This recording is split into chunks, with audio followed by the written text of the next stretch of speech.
Jo soc Marc Ballestà, soc profe de secundària i batxillerat a l'Escola Badronavall i un dels impulsors del projecte Make It Visible a segon d'ESO i de la Iniciativa Legislativa Popular. El projecte s'engega a través de tres profes de tres matèries. La idea és que englobem les ciències socials, l'anglès amb les matemàtiques, els tres profes, l'Olga Preixens, l'Ester Rodríguez i jo mateix. Vam estar moltes setmanes preparant diferents projectes, diferents activitats, com encaixar aquestes tres matèries, que a vegades no és fàcil.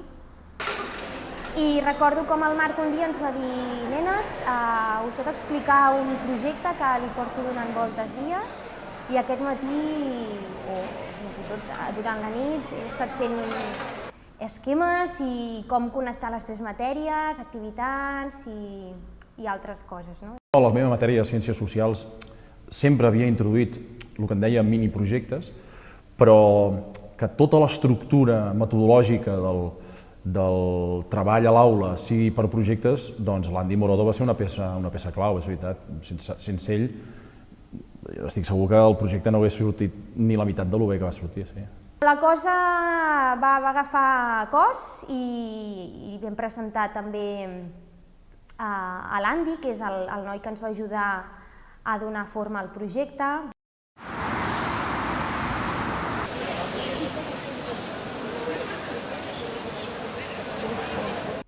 Jo, al Marc i a la resta de l'equip els vaig conèixer perquè em dedico a la formació de professorat i a l'assessorament, i l'Escola Badronavall em va demanar fer una formació específica al claustre i amb l'equip del Marc vam estar treballant com desenvolupar l'ensenyament per projectes. Ens va proposar la idea i recordo, no em vaig posar les mans al cap, però sí li vaig dir: Marc, en sèrio, això és heavy, perquè són nens de segon d'ESO i arribar fins al Parlament i fer història, com ell va dir, no, farem història.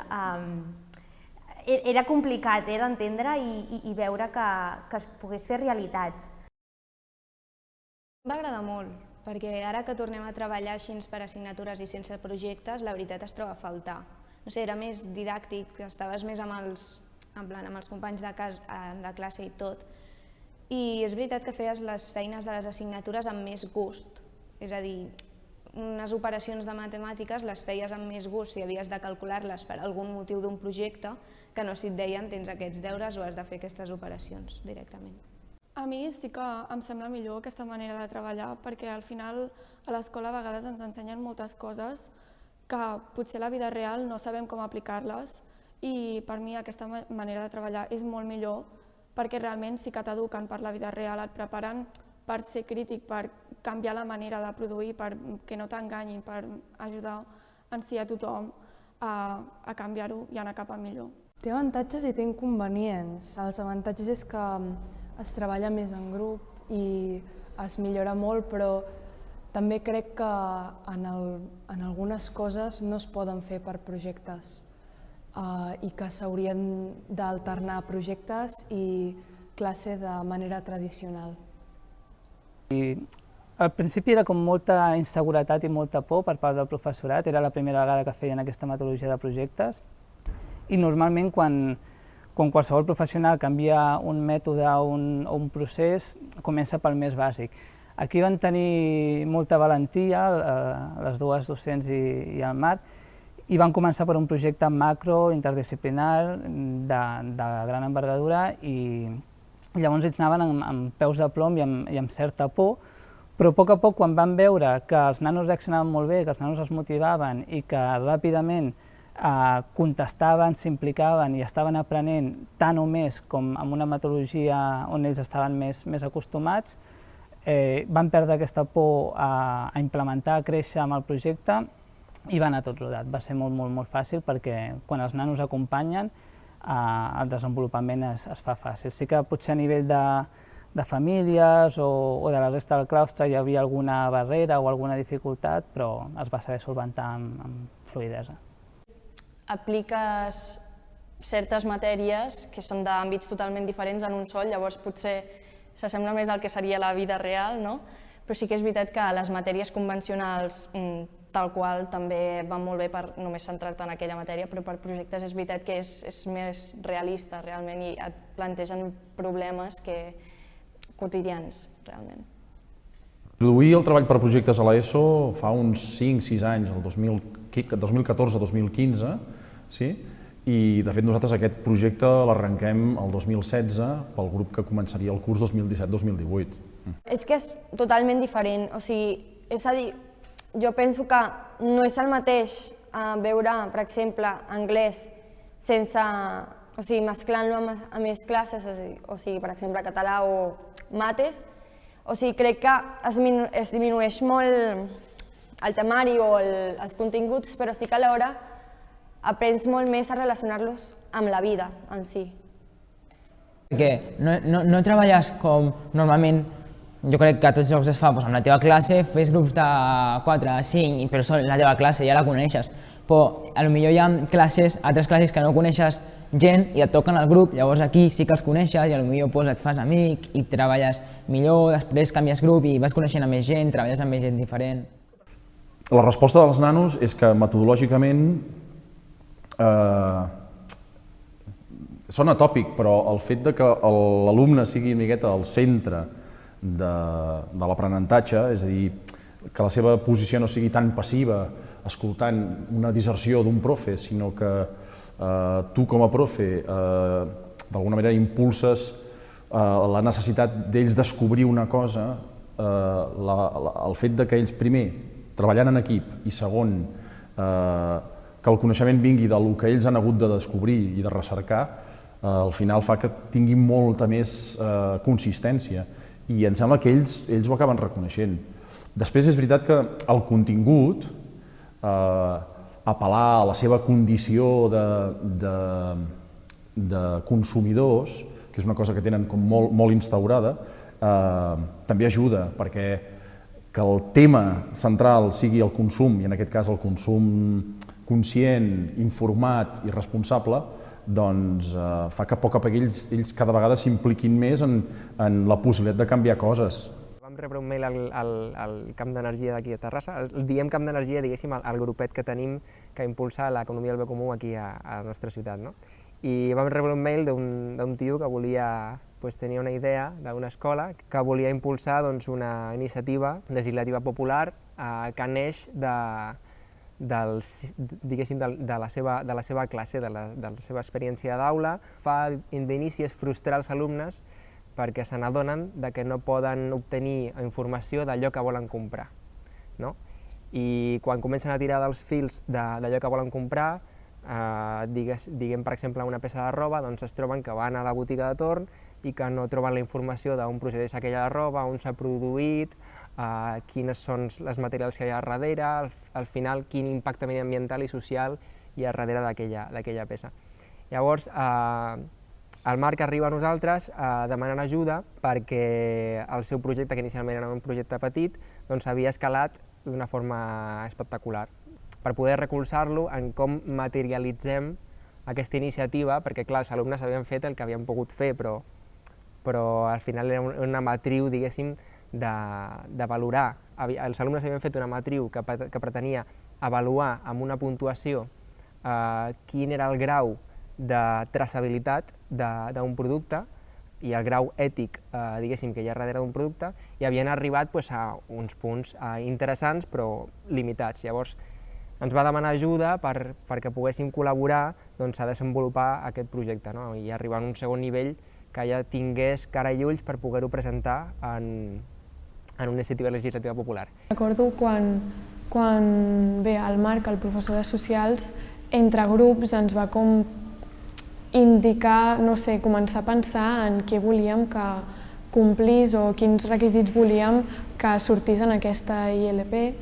I recordo que per grups, cada grup va fer com les seves idees en base a com un seguiment de punts, i recordo això, que amb el teu grup anàveu dient idees que us agradaria que sortissin, que es tinguessin en compte.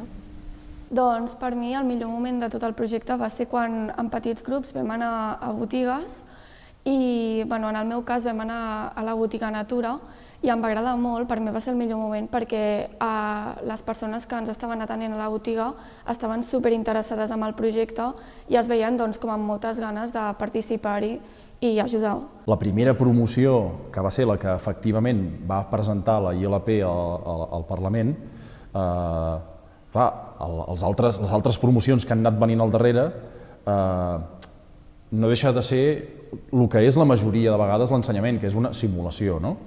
Però la primera vegada, que no ho va ser, la primera vegada, quan ells van començar a entendre que de veritat això anava en sèrio, que de veritat anàvem a presentar una proposta de llei al Parlament, no sé, el moment més àlgid, segurament, jo tinc molt al cap aquella imatge en què ells estan entregant, els 6 delegats, els 2 delegats de cada curs, entreguen al registre del Parlament una proposta escrita per ells.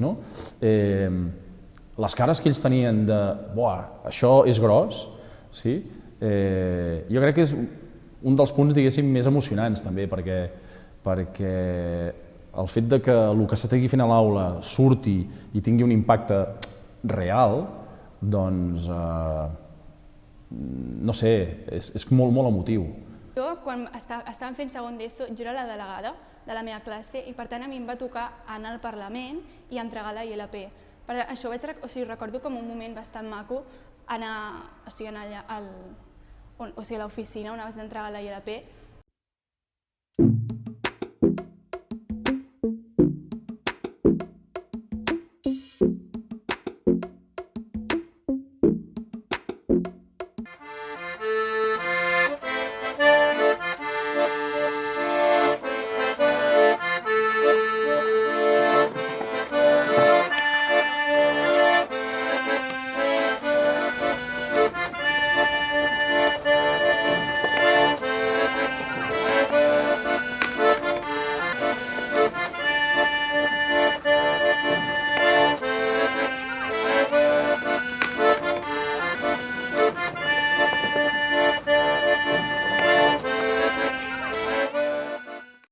Comprem el que comprem per un costat, perquè som animals socials i fem el que veiem al nostre voltant i estem en una societat de consum, per tant és lògic que acabem sent molt consumistes perquè és una cosa que s'ha normalitzat, o sigui, pensem que conductes que tenim totalment normalitzades avui en dia, com un dissabte a la tarda anem a mirar botigues, 30 anys enrere no tenien sentit.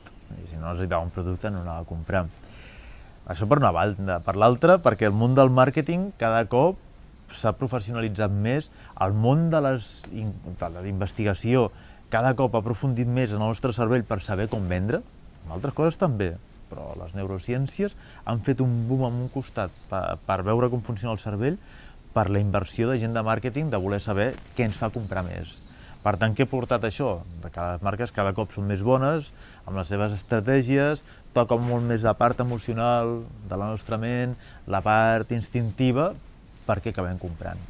D'història i de tradició, pràcticament, però també és algo que cada cop més som més gent la que reivindiquem, que és pràcticament un acte polític, el que comprem.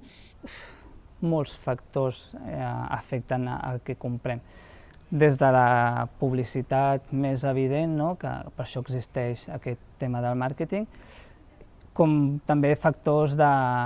Jo diria que un factor clau és la comoditat. Comprem el que comprem perquè és còmode comprar-ho. I dintre de la comoditat entraria proximitat del lloc on ho comprem, entraria aquesta facilitat de compra i d'ús. És veritat que, per exemple, menjar, intenten que sigui de proximitat i tal, però ja pot ser per preu o per on vas a comprar, potser no sempre pots aconseguir aquell producte 100% sostenible o 100% bo. Es una palanca muy importante. Nosotros es la base de nuestro proyecto. Creemos que la transparencia va a provocar cambios de hábitos de consumo que provocarán que la industria mejore los productos que pone a disposición de los consumidores. Entonces, nosotros creemos que la transparencia es un motor de cambio, definitivamente. Pero claro, tiene que ser una transparencia real y se tiene que acompañar de educación, porque como cualquier información, tengo que poder interpretarla tengo que poder entenderla. Y muchas veces este es el problema. Con lo cual aquí nosotros nos posicionamos como un intermediario entre els consumidors i les marques. Doncs quan has de decidir què comprar, moltes vegades ho fas o per una rutina i un hàbit adquirit o per comoditat. Llavors serien, com també hi ha molts factors, però serien dos punts clau. Si tinc pressa, si tinc poc temps per comprar o si he de comprar moltes coses, aniré a comprar al lloc més proper, al lloc on pugui comprar tots els productes junts, és a dir, un supermercat, i no aniré a botigues especialitzades que m'impliquen molt més temps. I fins i tot si ho puc fer per internet i m'ho porten a casa, doncs ho faré així. Llavors, comprem unes coses i no unes altres per comoditat i per hàbit. Quan he agafat una rutina de compra, acabo fent aquesta compra de manera molt automàtica. Entro al supermercat, o vaig a la botiga del barri o al mercat que toqui, i gairebé sense pensar ja sé cap on he d'anar el producte que agafo. Aleshores, tot aquest procés d'automatització és un hàbit adquirit que fa que continuem repetint aquestes compres i aquestes rutines de conducta. Clar, hi ha el principal canvi de l'oferta i la demanda. L'oferta ha canviat moltíssim, des de les grans superfícies i els grans centres comercials a sobretot tot el tema de la compra online, que fa potser 25 anys no hi era o no en aquests nivells. Aleshores, plataformes com Amazon o altres plataformes que pots comprar gairebé de tot amb 2 clics genera aquesta comoditat que buscàvem a l'hora de comprar. Aleshores, fa que pensem diferent, que consumim diferent i que la publicitat també ens arribi diferent. També ha canviat fins i tot per coses puntuals. Per exemple, si mirem a curt termini, com el Covid ens ha afectat el confinament i com això ha generat canvis en la manera de comprar, alguns d'aquests canvis s'han mantingut després del confinament perquè ja hem agafat una nova rutina. Sí que s'està donant, en aquests últims temps, i amb la pandèmia jo crec que ho ha accelerat molt, hi havia una tendència de consum que era l'activisme, o sigui, el tema per al qual lluitem. Fins ara semblava que només podia ser la sostenibilitat, però pot ser quina marca em defensa millor el feminisme, quina marca em defensa millor la proximitat, i el que ha portat la pandèmia ha sigut defensar sobretot la proximitat. Per una part de la por del que ve de fora, per altra també perquè veiem que és més sostenible comprar un producte no ecològic d'aquí que comprar un producte ecològic de l'altra banda del món, 100%. Doncs això s'aplica a molts tipus de compres, ja sigui comprar en el barri, com comprant al barri, i productes que vinguin d'aquí. I això és una tendència que jo crec que pot seguir creixent i pot traspassar la pandèmia. A nivell d'empreses sí que es nota. Es nota perquè no ho demanen només els nostres propis fills, sinó que inclús ho comença a demanar el consumidor. Busquen a vegades el mateix producte, se'n donen compte que el tenen aquí al costat, o el poden tenir de proximitat. I sí que realment això està quallant més ràpid que lent. El que passa que necessita el seu temps. Necessitem també que alguns productes siguin competitius, evidentment, i a nivell alimentari possiblement estiguem al millor nivell i sigui molt més econòmic o millor preu una cosa, diguéssim, de proximitat que una cosa que et puguin fer a Alemanya o a Xina, per dir alguna cosa. Però amb altres productes encara hi ha diferencial. Però poc o molt la consciència de la gent jove va buscar no solament un tema de preu, sinó el que buscaven en aquest projecte era un tema d'ètica. Com està fabricat això? Què estic comprant? Ho estic comprant molt barat, però qui s'està carregant que jo sigui molt barat? Que aquest producte sigui molt barat? Aquí és on realment el projecte agafa empenta, i realment la força del projecte és això. Pel que respecta a la publicitat, crec que la gent, sí que influeix en la gent allò perquè si ho veu d'un famós que ho patrocina, doncs pensa que és bo només per aquest fet, perquè és una persona a la que potser admires i se creus que és bo, però crec que només ensenyen, només ens mostren aquella part que és positiva, diguem-ne, però tot el que hi ha darrere no ho mostren perquè si no la gent bàsicament es conscienciaria i no compraria això. Ho veig una mica editat tot. A l'hora de la publicitat i tal, està una mica maquillada, diguem-ne. Sí que pots mig sortir-te'n una miqueta i fer un consum més conscient en alguns aspectes, però és molt difícil canviar els signes dels temps, sobretot quan estem competint contra algú que té un pressupost molt bèstia. O sigui, no és només una qüestió de valors, també és una qüestió de pressupost. I de que som la societat de la informació, que contínuament el nostre món és gestionar i mirar informació i estem sobreexposats a moltes pantalles, i la majoria d'aquestes pantalles, quan són gratis, que són la majoria d'elles, són gratis perquè estan patrocinades per publicitat, i la publicitat ven productes. Per tant, és tot un peix que es menja la cua. Clar, és molt difícil sortir d'això. Que cada cop som més conscients que comprant determinades coses podem canviar altres coses. Per tant, cada cop més hi ha un moviment de gent i un conjunt d'actors que aposten per ser conscients del que comprem, fer-ho de forma responsable i que d'aquesta manera hi hagi un impacte positiu tant en el nostre entorn més proper com també més llunyà, perquè avui dia comprem coses que malauradament venen d'altres puntes del planeta. Clar, hi ha el principal canvi de l'oferta i la demanda. L'oferta ha canviat moltíssim, des de les grans superfícies i els grans centres comercials a sobretot tot el tema de la compra online, que fa potser 25 anys no hi era o no en aquests nivells. També ha canviat fins i tot per coses puntuals. Per exemple, si mirem a curt termini com el Covid ens ha afectat el confinament i com això ha generat canvis en la manera de comprar, alguns d'aquests canvis s'han mantingut després del confinament perquè ja hem agafat una nova rutina. La forma d'entendre el consum com una pràctica, diríem, sense cap tipus de condicionament i determinació, si ho entenem així, penso que és mentida, que és fals, i per tant no actuem amb plenes facultats i llibertats d'elecció. És que la sociologia del consum no tindria sentit, perquè voldria dir que les coses no passen per alguna cosa, sinó que passen perquè sí, pràcticament, per una casualitat. I en principi la sociologia, en tant que disciplina científica, va de, diríem, mirar d'entendre, d'escriure, explicar i comprendre el per què passen les coses. Per tant, no passen per casualitat, sinó per una sèrie de lògiques, de causes, de factors. I és tot això el que anomenem les modes. Per exemple, s'ha vist en els últims 4 o 5 anys com s'ha fet viral o s'ha fet de moda un spinner, i a la que uns quants nanos tenien un spinner, doncs tots els nanos de qualsevol institut i escola tenien spinner. Fa 2 anys va passar amb l'slime, o en videojocs com el Fortnite o com el Pokémon Go, doncs passa el mateix amb el consum, i tant de productes com de serveis. Si tot el meu context i tots els meus referents tenen aquest producte o aquest servei i jo no, la por a l'exclusió o aquesta necessitat de ser inclòs en la comunitat fa que jo tingui més tendència a comprar el mateix.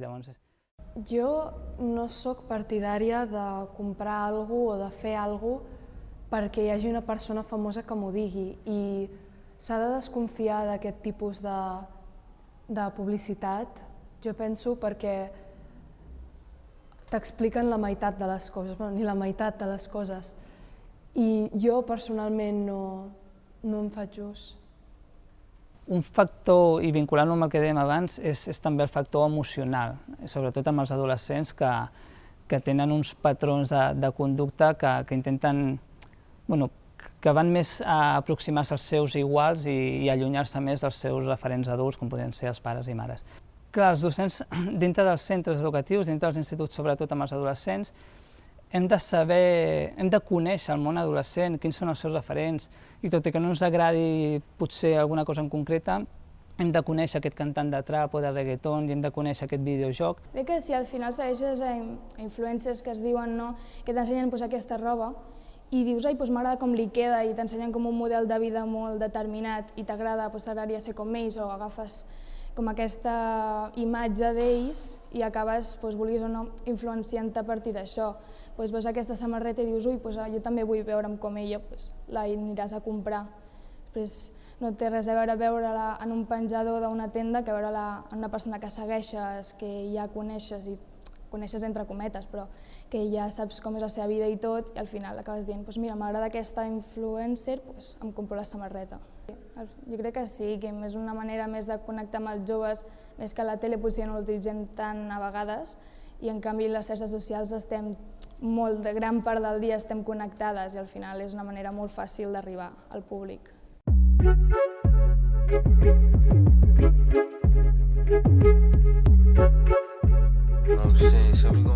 Sí, perquè al mostrar una falsa realitat potser sí que és veritat que la gent s'ho creu i diu, hosti, doncs aquest anunci sembla que et facilita la vida o com que t'ho pinta com una vida perfecta. Per exemple, comprant aquell producte doncs podràs fer això, això i això. I no sempre és així, i molta gent es deixa influenciar per això. Sempre ens hem fixat el que comprem i això, però sí que és veritat que un cop en treballes això ets més conscient, no? Vols saber més d'aquell producte o d'allò que estàs comprant i per tant t'és més important d'on ve o qui l'ha fet que no pas abans d'haver-ho treballat, perquè ets més conscient del que realment pot haver-hi darrere allò, no? I sí, home, vulguis o no, et canvia la manera de veure.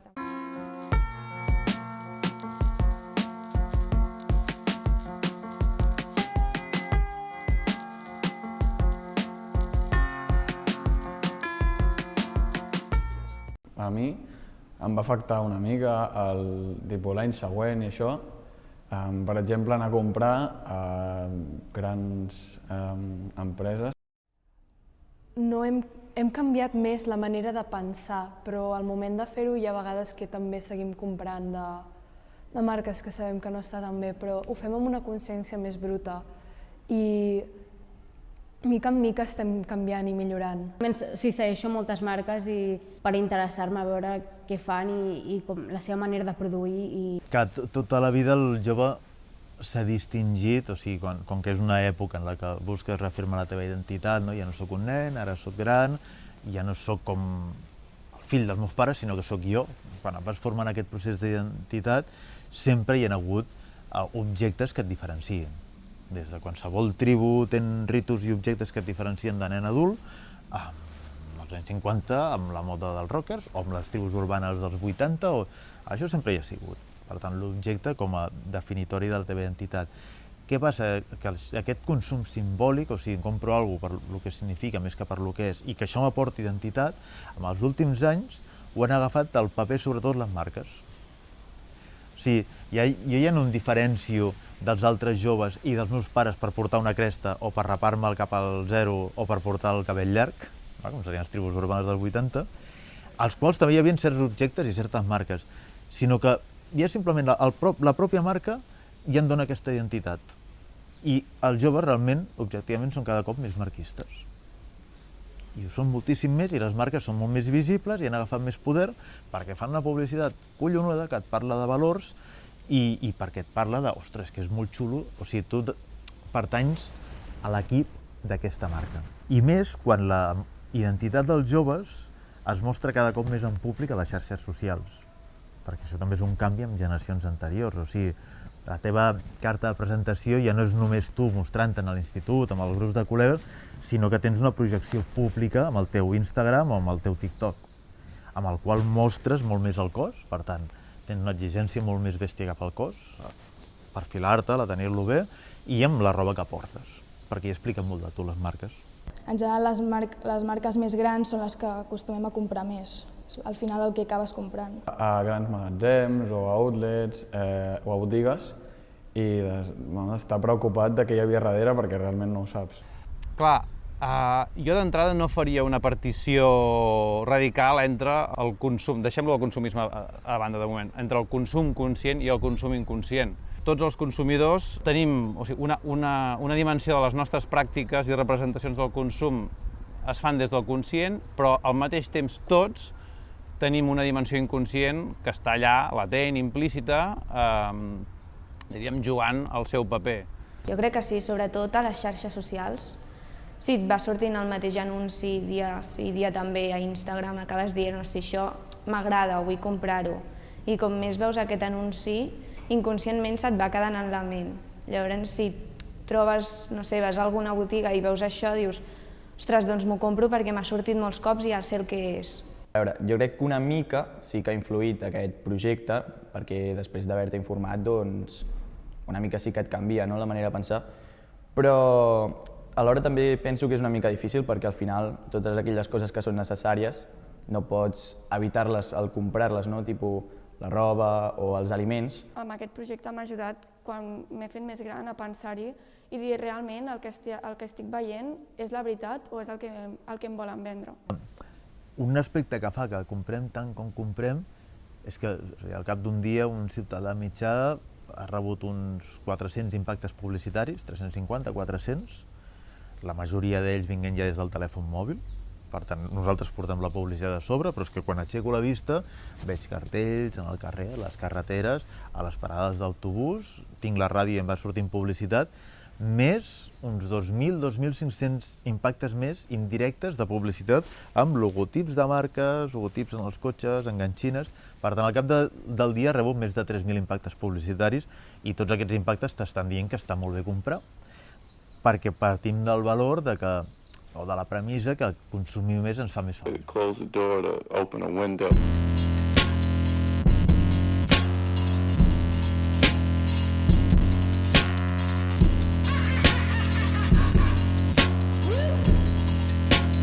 En quant a la llibertat del consumidor per escollir, queda molt limitada amb el punt de que hi ha informació, però no ens han educat a buscar aquesta informació d'un consum més crític, més transformador, per una banda, i per l'altra és això, que és que el consumidor s'està exposant a tantíssims missatges que li estan dient el contrari. No, escolta, si tu compres més seràs més feliç, no et miris tant d'on te ve el producte o si és més sostenible, vull dir, mira't que et doni plaer. Clar, pensem que estem a l'era del desig, que és un gran canvi en altres èpoques, no? Vull dir, comprem les coses, normalment al justificar-ho. Per què tens aquesta camisa? Dius, perquè m'agrada. I aquí hi ha molt poc argumentari en contra, perquè és plaer, és desig. Ja no és tant... I això és el que han jugat les marques, no? Però per què t'agrada més Nike que Adidas? No ho sé, perquè m'agrada. I sí que ho podem saber, perquè Nike és de les marques que té un major percentatge del seu pressupost destinat a la publicitat i fa que ho trobem superdesitjable. Però clar, davant d'aquí la llibertat d'escollir del consumidor, si no pensem per un pensament crític i per molta pedagogia, és molt difícil. I si no, legislació al canto i que s'espavilin les marques. Que contaminin més, doncs que paguin més. Yo me incorporé hará unos 5 o 6 años, yo creo que fue en el 2015. Y yo no venía del sector de la moda, sí que es verdad que siempre he tenido una relación muy estrecha con la moda, siempre me ha gustado mucho expresarme a través de la ropa y demás. Y fue viendo un documental que hablaba sobre el impacto social y ambiental que tiene el sector textil a nivel global y que me dejó muy impactada, ya no solo por lo que cuenta, sino que lo que a mí lo que más me impactó fue el hecho de que no tenía ninguna noción de que estaba pasando todo aquello con la industria textil, ¿no? Desde Reino Unido, por ejemplo, una de las cosas, para mí uno de los ejes de la campaña, es que se elabora un índice de transparencia anualmente. El último año, el que se presentó ahora en 2020, se presentaban 200 marcas, las 200 marcas con más volumen de facturación globales, y de alguna manera se intenta evaluar qué transparencia tiene en su cadena de suministro, ¿no? Obviamente no se puede evaluar todo porque la cadena de suministro del textil es extremadamente compleja, pero bueno, se intenta tocar un poco pues, la parte social, medioambiental, etcétera, etcétera. Yo creo que esta es una de las grandes aportaciones de Fashion Revolution, que cada año pues, va creciendo, ¿no? Cada año hay más marcas y de alguna manera también sirve de referencia para, bueno, pues esto, pues para valorar la transparencia, que es muy importante.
Nosaltres el que demanem des del nostre servei, per conèixer la traçabilitat de cada producte, a les marques, demanem saber els diferents proveïdors de cada etapa del producte, és a dir, de la filatura, la teixidura, de les tincions, de la manufactura, etc.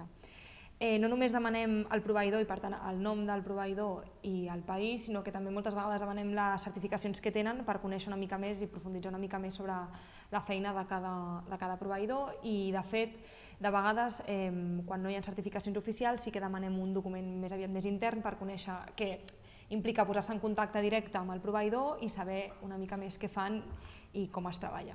Creo que sí que poco a poco se va tendiendo a la sostenibilidad, pero creo que es más por una demanda de la opinión pública, una demanda de los consumidores. Me refiero sobre todo a las grandes empresas del textil, que son las que tienen el mayor volumen de negocio, que porque realmente tengan un compromiso real hacia un cambio, creo que no son conscientes de la urgencia, de la necesidad de un cambio, y que tampoco o no son conscientes o no quieren asumir el compromiso que hizo por su parte, ¿no? Bé, nosaltres pensem que parlar d'on s'està produint és tan difícil com contestar a què és la indústria de la moda. És a dir, és una indústria que és una de les indústries més deslocalitzades del món. Per posar números, una camiseta tradicional de cotó contempla més de 30 processos i al voltant de 20 persones darrere. I és un dels grans reptes, no? Intentar saber on es produeix, però per nosaltres no és tant saber on, sinó és controlar on s'està produint. I això passa per conèixer molt bé tota la cadena de producció d'una prenda, de la indústria, i per tant passa per la curiositat de les pròpies empreses. Han de ser elles les que han d'entendre, que han de saber on es produeixen les seves prendes per poder-ho comunicar al seu consumidor. A mí no me saque tu genio que te lo mato. Si estás gordo lo dejo flaco. Si estás flaco tómate algo. Huye de lo malo. Búscate un trabajo que hace algo sano. Aunque no me fieso, aquí dentro hay luz. Tengo un trato, lo mío pa' mi saco. Lo tuyo más barato, mi lengua pa' mi gato. Pido bombo, candalera, escenario y aire. De pulmones ya tengo pa' llenarlo.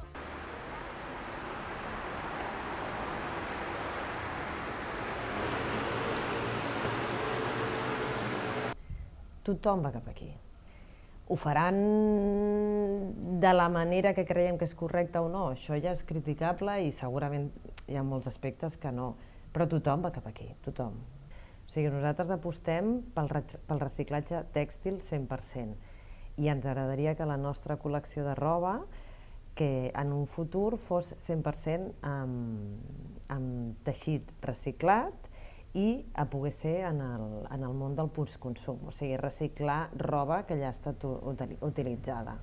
O sigui, amb una manipulació prèvia, que és la classificació, el rentat i el tallat, doncs elaboràvem nous productes, que la nostra font, bàsicament, és Solidança, que és Roba Amiga, que és el gran gestor, diguéssim, del reciclatge tèxtil aquí a Catalunya. La tendència és anar a teixits 100% naturals, que no tinguin un impacte ambiental. Per exemple, quan fem la producció a Bali amb la petita família i petits proveïdors, allí trobem teixits 100% naturals, com el rayon, el cotó, inclús per fer la línia de bany, que és de nylon, de viscosa, és una viscosa que és reciclada. Ells tenen allà un teixit que agafen tots els plàstics del mar, tots els residus, i fabriquen això al teixit. Què passa? Quan el transportem aquí, les col·leccions que fem aquí, si volem treballar amb 100% orgànic, el teixit de primera mà és molt, molt car. Li has de sumar la producció i el cost i el nostre benefici i la venda. Surten uns números que no ens quadren. El nostre camí és aquest, utilitzar teixits de 100% naturals. L'únic que encara crec que s'ha d'estabilitzar una mica el cost dels teixits 100% naturals a que nosaltres puguem arribar i poder també vendre i que tot el cercle surti a compte. Nosaltres viatgem una vegada a l'any a Bali, o viatjàvem, ara amb la pandèmia està a l'aire, i fabriquem allí una petita col·lecció de 1.000 peces o així, amb una petita família, com a molt 20 persones treballant al taller. Anem a fomentar això perquè allí trobem teixits molt rics que nosaltres també ens donem molt de valor a la marca, estampats i tot, que això ens costa trobar-ho aquí. I també és aquest hincapié de portar-ho producció allí, estar una temporada allí i inspirar-nos de tota la seva cultura. allí la producció que fem és com si la féssim aquí. Anem a les petites tendes de proveïdors on ens les venen directament a nosaltres. Nosaltres anem directament al taller, les hi portem al nostre taller i allí les fabriquen. Fem el disseny, el patró, juntament amb el taller i tot és mano a mano.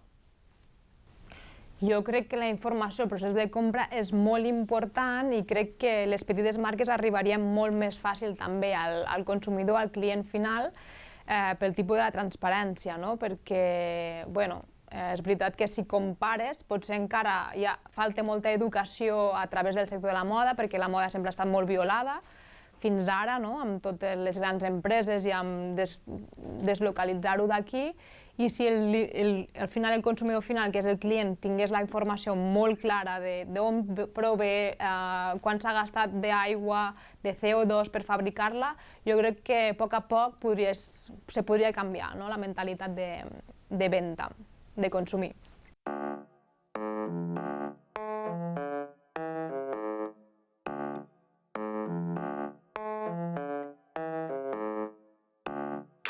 Yeah, I'm really that too. Packets in my pocket like, yeah, I'm doing that too. I don't mean to act rude, nose full of blown sand, cleaning up my act soon.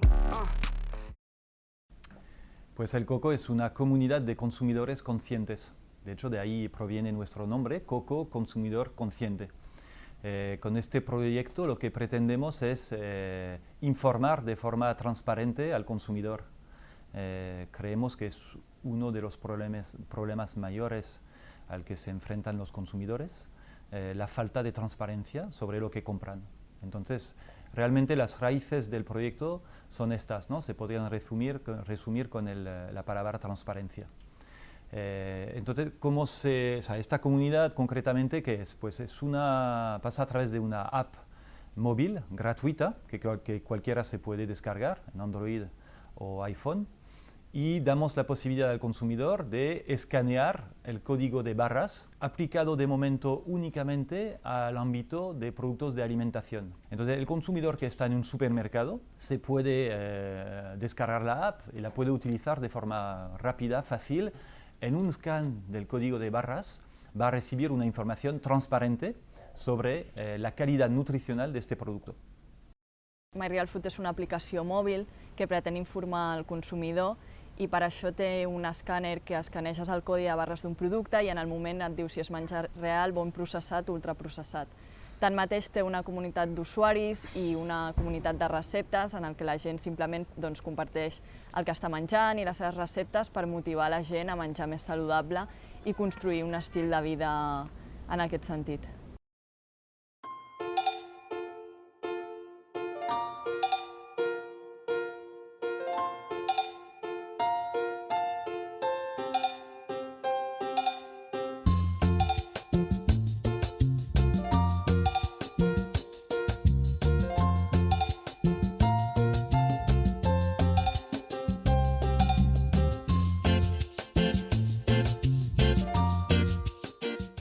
Coincidència pura i dura. Fa poc hem fet una recerca amb una companya sobre els ramaders de vaques de llet. Diuen, si els consumidors ens paguessin una mica més, ja estaríem millor. Vista la recerca, no em fa pensar res en absolut que la cosa sigui així. Si els consumidors paguessin més per la llet, que segurament és molt barata, perquè ells ja veuen que hi ha aigües que valen més que un tetrabric, que, home, doncs potser alguna cosa no està funcionant, això també és cert, això també els dono la raó. Però clar, que el consumidor pagui més per la llet, tenint en compte com és el mercat i la relació entre indústria lletera i ramaders, els ramaders probablement estarien exactament igual que ara. El marge de benefici l'augmentaria la indústria i, si molt m'apures, la distribució, mercadones, etc. Però el ramader, exactament igual. O és que la indústria de cop i volta estaria disposada a baixar el nivell de beneficis? En 2016 creamos la Marca de los Consumidores en Francia, que es una cooperativa de consumidores que deciden juntos de los productos que creamos. Y hace un par de años ahora que está en España también, y como en 10 países. Aquí en España se llama ¿Quién es el jefe? Y es la misma propuesta de valor. Se trata de decidir juntos, colectivamente, con la comunidad, una máxima de diversidad en la comunidad, que sea todo el mundo representado en esta comunidad y que pueda opinar la gente sobre los productos, los criterios, las características de los productos. Y eso nos lleva a, bueno, a hacer mucha pedagogía, ¿no? Mucha educación para explicar cómo funcionan las cosas hoy en día y dar la posibilidad a través de cuestionarios a la gente de elegir, seleccionar los criterios, las características de los productos. Una de las características es una justa repartición del valor sobre la cadena alimentaria, que todos los sectores tengan una actividad digna, ¿no?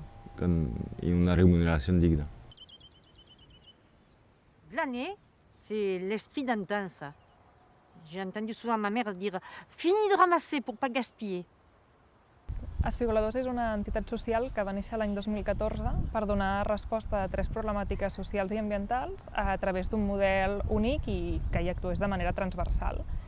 Llavors, aquestes 3 problemàtiques a què vol donar resposta és, en primer lloc, les pèrdues i el malbaratament alimentari, en segon lloc, l'accés a una alimentació saludable per part de les persones en situació de risc d'exclusió social i, per últim, crear oportunitats laborals i oferir llocs de feina per a aquests mateixos col·lectius.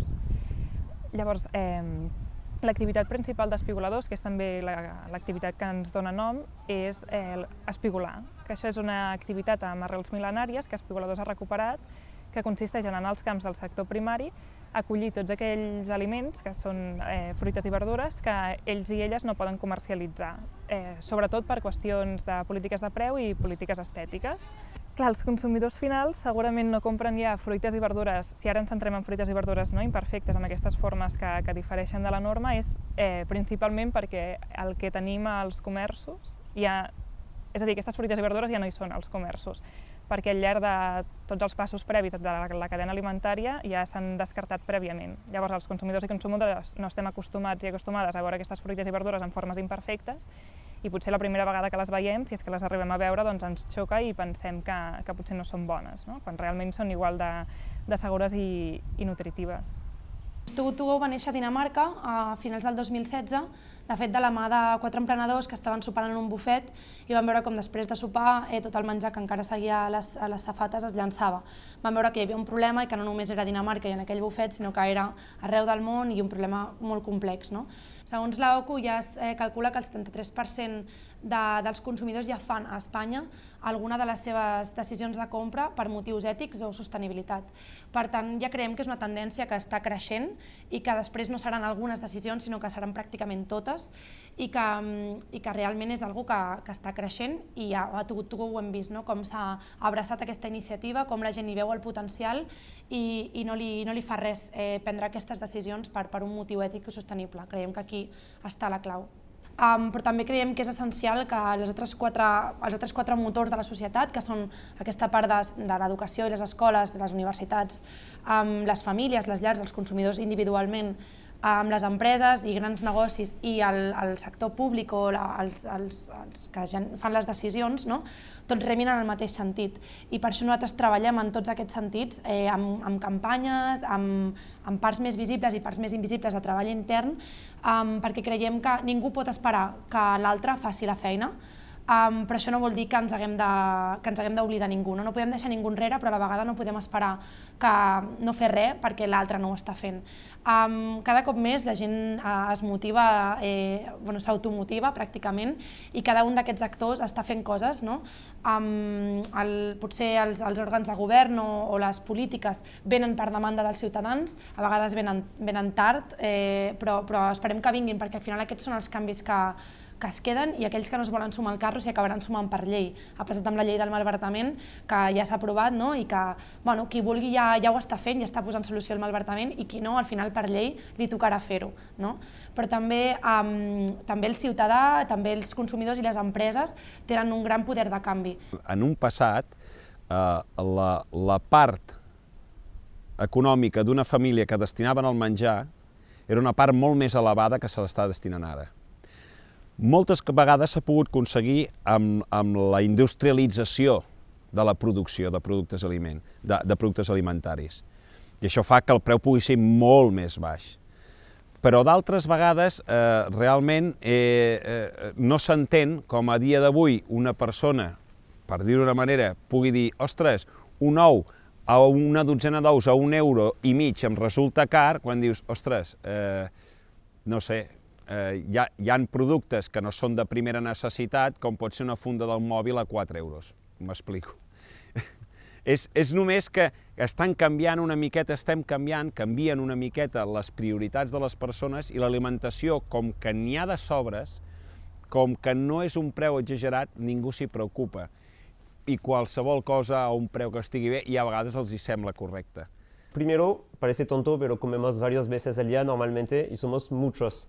Por lo cual, al fin, cuando sumamos, lo que comemos tiene un impacto importante sobre el cambio climático. Para daros ideas, a nivel de emisiones de gases, la alimentación es lo mismo, más o menos, que el transporte.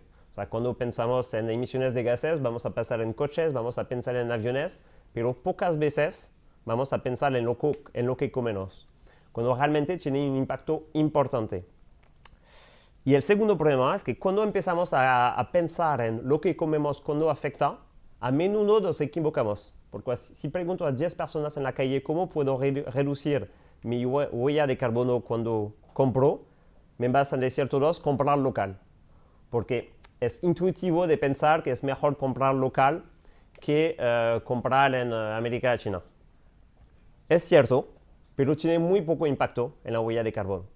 O sea, realmente se demuestra que el transporte tiene solo 7% de impacto sobre la huella de carbono. Tiene muy poco impacto. Lo que tiene más impacto es lo que comemos en sí. Es mucho más importante lo que comemos de dónde viene. ¿Por qué? Pues si lo pensamos bien, si ponemos en un barco, ¿cuántos plátanos puedes poner en un barco? Pues tu huella de carbono por plátano, aunque venga en un barco, va a ser bastante reducida. Lo que tiene mayor impacto es cómo se produce la comida. ¿Por qué? Porque va a tener impactos de deforestación, vas a tener impactos de qué damos a comer a las vacas, por ejemplo. Por lo cual, guardarse esta idea, lo que comes es más importante de dónde viene. Y para tener la idea, la producción representa 60% del impacto. De dónde viene solo 6 a 7%. Ahora, yo soy un gran fan, pero desgraciadamente desde lejos lo que tiene más impacto es la carne. Desde muy lejos. Hay un dato que te dice, si reduces tu consumo de carne roja un día a la semana, tiene más impacto que si haces todas tus compras locales, sobre todos tus productos. O sea, ¿quieres reducir tu impacto? Reduce tu consumo de carne. Cada vegada hi hagi més part de la població interessada i crec que les noves generacions ja des de molt petits ja estan parlant d'alimentació saludable i de que realment busquen a l'hora de compra també busquen tenir un impacte social i estan interessats per tot això i crec que des de dalt llavors es canviaran les coses.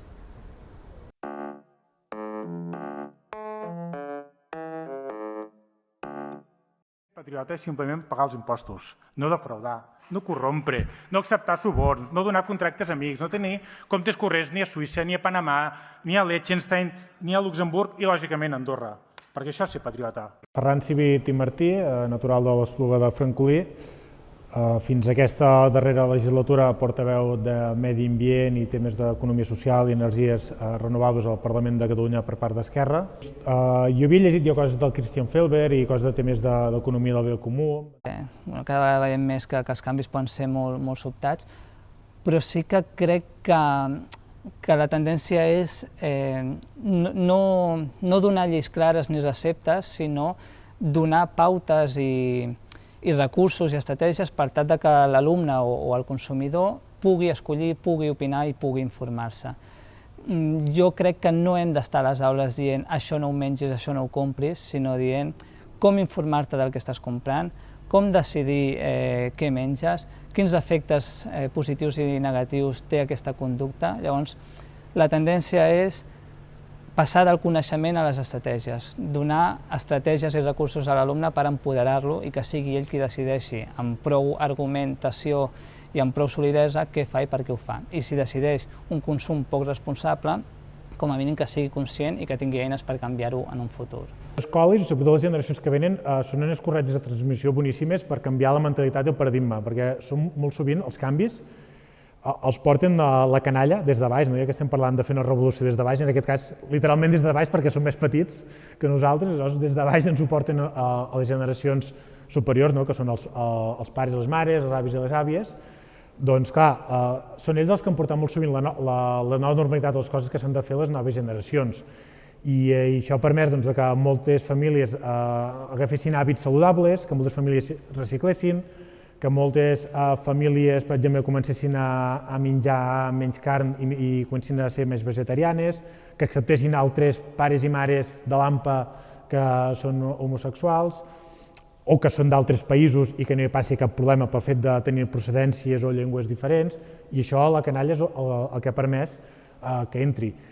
I això, i lògicament, amb una actitud pedagògica, amb fer els canvis, com per exemple l'escala de colors de l'economia del bé comú, que et permet ajudar, doncs, ostres, això és millor, això està pendent de millorar i això és dolent, també ajuda a fer els canvis. O sigui que jo crec que estem en un procés de canvi que estan venint variables per tot arreu, que només ajuden a empènyer aquest canvi, que jo crec que és un petit tsunami, que encara que no ho sembli, s'està notant, i això es veu, encara que potser no estigui dins dels principis de l'economia del bé comú, el fet que cada cop hi ha més productes ecològics i de proximitat a les botigues i als supermercats, que cada cop la gent se miri més què compra i de quina manera ho compra. Sí que ara gairebé tothom compra en línia i sobretot amb una gran empresa, que no cal dir un nom per no fer publicitat multinacional, que pagui poquíssims impostos, per tant aquestes coses també s'han de canviar, però també en paral·lel moltíssima gent cada cop més compra de proximitat.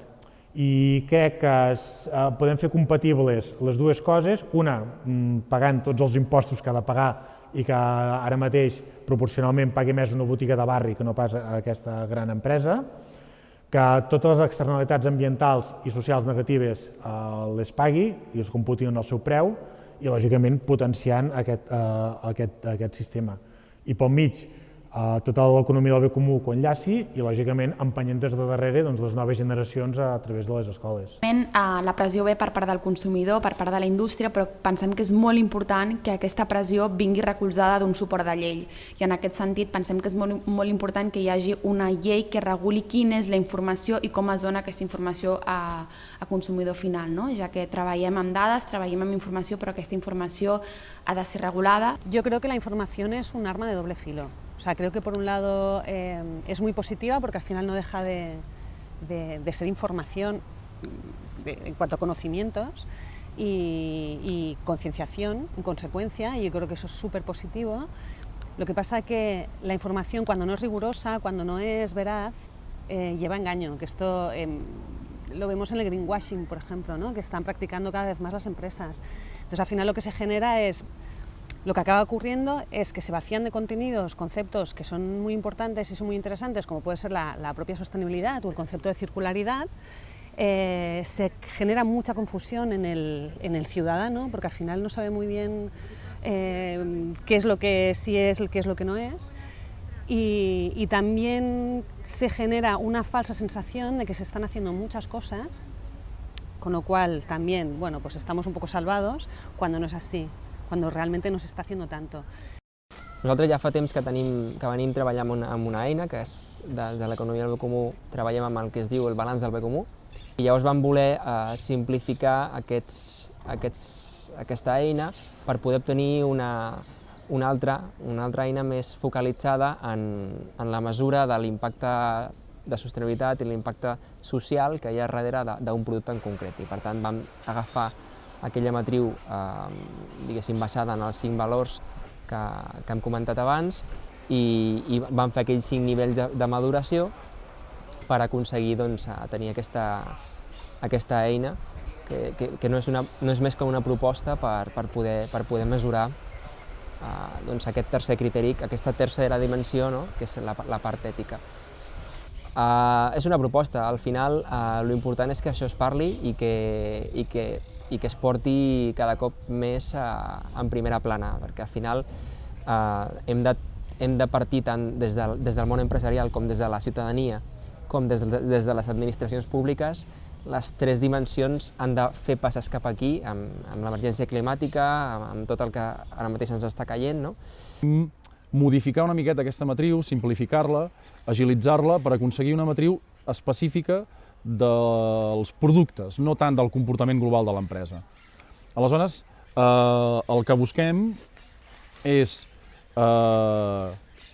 que la puntuació i el color del semàfor respongui a criteris socials i ambientals d'aquell flam o d'aquell pot de llet o d'aquelles espardenyes. La matriu és molt bàsica, és a dir, a la pràctica estem parlant de 30 indicadors a 5 nivells de maduració, amb 5 controls de puntuació. Ens donen en total 150 controls definits que són basats en els temes i en els valors de l'economia del bé comú. Solidaritat i justícia, dignitat humana, participació i transparència i sostenibilitat ambiental. De fet, en els darrers anys han nascut diferents iniciatives que el que fan és treballar en aquesta direcció i han creat propostes que permeten mesurar l'actitud ètica en diferents dimensions. Per exemple, en la dimensió alimentícia tenim la Nutri-Score, després també hi ha altres iniciatives que fan mesures sobre el maltractament animal, després hi ha altres iniciatives que mesuren de la part mediambiental de residus, etc. Hem de trobar alguna manera de que si bé ara les persones que són sensibles en el món nutricional tenen aquest primer semàfor, les persones que són sensibles en el món dels residus i de l'economia circular tenen una altra forma de mesurar aquest sistema i per tant de decidir quin producte adquireix, i així ara mateix s'estan desenvolupant aquests semàfors per sensibilitats de consumidor. Tard o d'hora, aquesta consciència social creixerà i s'ampliarà a tots els camps. Per tant, hem de trobar una eina que permeti aglutinar totes aquestes capacitats ètiques que hi ha al darrere del nostre impacte econòmic i de la nostra decisió de compra en un únic indicador.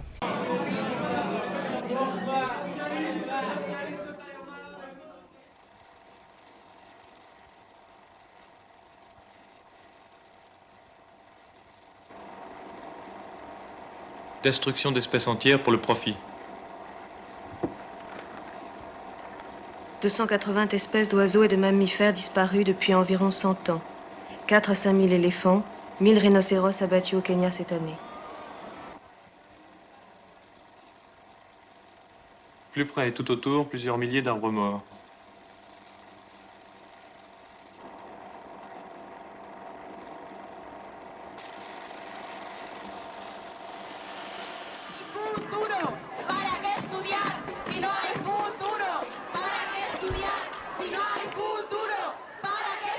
Fridays for Future Barcelona exigim que es respectin i es compleixin els acords de París, que es redueixin les emissions i una transparència i balanç global, entre d'altres, i que es declari l'estat d'emergència climàtica. Jo soc la Maria Serra, tinc 18 anys i vaig començar sent activista pel canvi climàtic als 16 i vaig ser una de les fundadores en el seu moment de Fridays for Future a Barcelona. Realment el que necessitem són lleis que ajudin al govern a directament prohibir coses que són insostenibles i que ens estan portant a la destrucció del planeta. La solució hi és, però ningú està posant-la i ningú l'està escoltant. Hem decidit sortir al carrer cada divendres per exigir el dret de tots els éssers vius a una vida digna. Aquest món no és només nostre! Aquest món no és només nostre! El fet que hi hagi més de 2.000 ciutats manifestant-se amb nosaltres i per el mateix tema i amb les mateixes consignes i amb la mateixa força ens dona esperança i una senyal de que ho estem fent bé. El que ha passat amb la Greta és que els mitjans necessiten una cara i l'han buscada. La Greta el que volia és que es parlés del problema i s'ha acabat parlant de la Greta, no del problema. Llavors, aquí hi ha una cosa que no és culpa de la Greta, és culpa dels mitjans i de la societat, i és dir, La Greta l'únic que està fent és comunicar el que els científics ja deien. Engloba com a tota la societat de gent jove, perquè és una nena que és menor i que està contribuint moltíssim en ajudar al medi ambient, i crec que en general tots els joves estem bastant implicats en aquest tema, perquè és el nostre futur i al final si no ho canviem nosaltres ningú ho farà. I jo crec que està molt bé que una persona tan jove tingui tanta iniciativa per canviar el món. I jo crec que sí, que en general tots els joves ens identifiquem més o menys bastant. Em dic Mar, tinc 22 anys i estudio Educació Infantil i Primària a la Universitat de Barcelona. Sempre el tema del canvi climàtic sempre m'ha fet bastanta por, sobretot la idea aquesta de que crec que les conseqüències ja s'estan patint al trobar-nos amb estius amb temperatures cada cop més altes i amb hiverns on, per exemple, ja hi ha escassetat de neu a les muntanyes, i ha estat sobretot a través de les xarxes socials i al veure aquest moviment de Fridays for Future Barcelona que em vaig començar a interessar més en l'activisme del poder reclamar una verdadera justícia climàtica on es tingués en compte el planeta Terra i la nostra dependència d'ell i com, per tant, l'hem de cuidar. Hola, jo sóc la Jana, tinc 19 anys i ara em considero una activista climàtica. O sigui que porten dient uns 40 anys, o sigui que realment a l'hora de sortir com a ciutat i dir ai, és que ens parla una nena de 16 anys perquè ho sap tot, no, la Greta l'únic que ha fet és llegir l'informe de l'IPCC i dir-lo en veu alta. El problema és nostre com a societat, que hem necessitat que una nena de 16 anys ens ho vingui a dir. Sobretot com cada vegada més gent s'està preocupant per aquesta temàtica. Abans era considerat com un tema de està bé que t'interessis, és un tema que tothom coneix, tothom sap el que és el canvi climàtic, tothom coneix que ens hem de preocupar pel planeta Terra i que tenim actualment un model de producció insostenible, però no s'arriba a plantejar fins a quin punt és un problema que ens està afectant a la realitat i ho veus en el simple fet de preguntes de joves que venen i s'interessen més per aquest tema. Entonces les voy a pedir a los líderes políticos que no dejen que se ponga un precio a la vida, que pare esto ya y que nos escuchen a los jóvenes que estamos pidiéndolo día tras día en las plazas de nuestras ciudades. Por favor, escuchadnos. És una noia que, podríem dir que és necessària pel món, tot i així és una mica com la ILP, només consciència, si no s'aplica la llei o si no s'apliquen els mètodes, al final no serveix de res. Doncs la proposta em sembla supernecessària i imprescindible, ja que jo quan vaig a comprar m'agradaria saber d'on venen els productes que compro i de quina manera han estat fets. El nostre planeta s'està morint, hem de fer un canvi, hem de reivindicar que aquest món passarà a les futures generacions i hem de fer alguna cosa, no ens podem quedar parats i que ja s'ha de fer ara o no es podrà fer mai més com aquest canvi, i també és ensenyar com aquesta generació nova, que tot i ser més petita o ser la joventut, ens estem posant contra tot allò que considerem que està malament. Jo crec que els polítics, el jovent en general, no com a moviment, ens veuen des d'una visió paternalista, sincerament. ILPs, com anem des dels partits d'esquerres o del meu propi partit, sempre les veiem bé, perquè és des de la pròpia ciutadania que mostren la voluntat de canviar les coses i fins i tot empènyer a la classe política que hi hagi en aquell moment a fer les coses. Clar, hi ha moments que hi ha ILPs que tiren endavant, com per exemple la que va permetre abolir la tauromàquia, aquesta mateixa de l'economia del bé comú, malgrat tenir uns objectius molt lloables, per desgràcia no va arribar a les signatures per molt poc.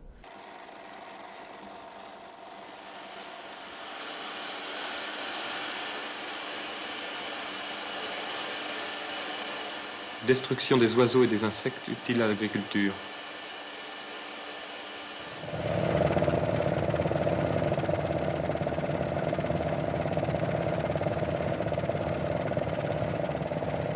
Empoisonnement par infiltration des rivières et des océans. Fixation des poisons dans l'organisme des êtres vivants, l'homme compris. On les menacerait de prison et même de mort qui ne s'arrêterait pas.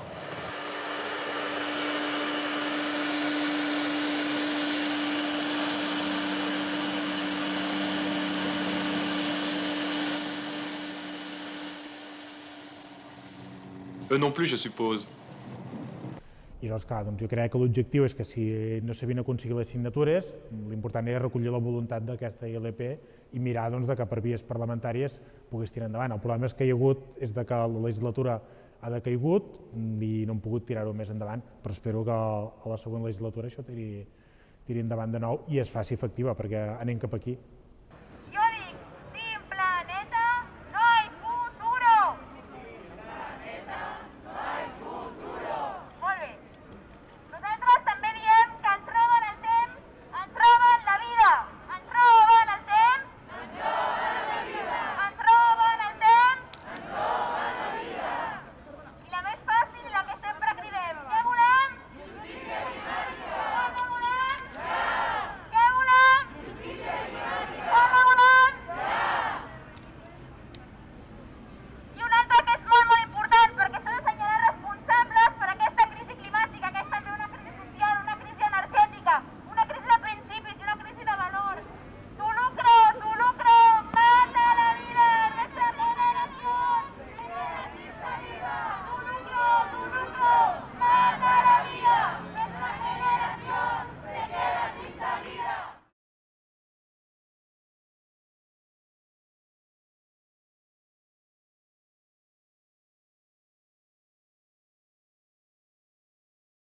Pero hay que hacer que esto valga la pena. Esta es otra de hondas reflexiones que trato de aliviar escribiendo estas canciones. Lo siento si soy borde, no me sale sonreír. Hacerlo falsamente, prefiero no fingir. No es que esté mal, podría estar peor, aunque puede que sí. Mejor tomarlo con humor o con imaginación. Compañera, mis viajes donde suelo estar a gusto son bonitos los paisajes. Cojo una nube, vuelo a un mundo lejano en el que mentir no es posible en el puto ser humano. Por no saber estar, no sé ni dónde estoy. Temiendo el mañana, me olvido del hoy. Parece un topicazo, pero párate a pensar. Bueno, mejor no te pares para no quedarte atrás. Por no saber estar, no sé ni dónde estoy. Temiendo el mañana, me olvido del hoy. Parece un topicazo, pero párate a pensar. Bueno, mejor no te pares para no quedarte atrás. Como un grafitero, esperando un tren que pare. Siento esa tensión, esperando que me hable, pero no hay manera.